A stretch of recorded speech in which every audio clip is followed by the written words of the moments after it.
Administrative building के सामने खड़ी हूँ। जैसे कि लगातार वी न्यूज़ आपको 3-4 दिन से अपडेट दे रहा था कि ट्रैवल्स यूनियन की ओर से एक धरना प्रदर्शन किया जाएगा 10 तारीख को, क्योंकि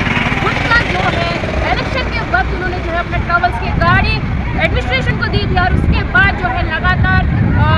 1 साल होने वाला और उनका पेमेंट नहीं दिया गया, जिसके बाद हमें ये भी पता चला कि पिछले इलेक्शन के वक्त ही उनका पेमेंट थी उनका 14 लाख के करीबन। लेकिन उसके बाद भी उन्होंने कहा था जब दूसरा टेंडर हुआ इस इलेक्शन के वक्त, तो तब उन्होंने कहा कि हम क्लियर कर देंगे 15 दिन के बाद, लेकिन उनको जो है क्लियर नहीं किया गया। 15 दिन कहते हुए अब जो है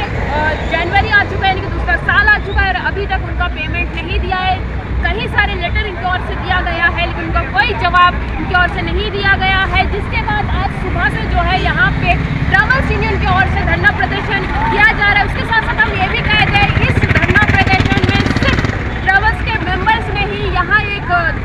एकता देखने मिला है कि जितने भी PRI मेंबर हैं, BJP हो, कांग्रेस हो, ऐसे सारे PRI मेंबर इनको जो है सपोर्ट करने यहाँ पर पहुँचे हैं। हमने बड़े बड़े कांग्रेस के लीडर्स भी और वैसे ही PRI मेंबर और BJP के भी PRI मेंबर एकता होकर पहली बार देखने को मिल रहा है कि वो जो है आम जनता के लिए लड़ रहे हैं, यहाँ पर कोई भी पार्टी नहीं दिखा रहे हैं। उसके साथ साथ मैं कह दूँ कि अब उनका करीबन 12 बज चुका है, सुबह 9 बजे से जो है वो धरना प्रदर्शन की शुरुआत की गई और अल्टीमेट एडमिनिस्ट्रेशन की ओर से अभी तक उनको कोई रिप्लाई नहीं आया। हालांकि उन लोग कहे थे कि चक्का जाम करेंगे,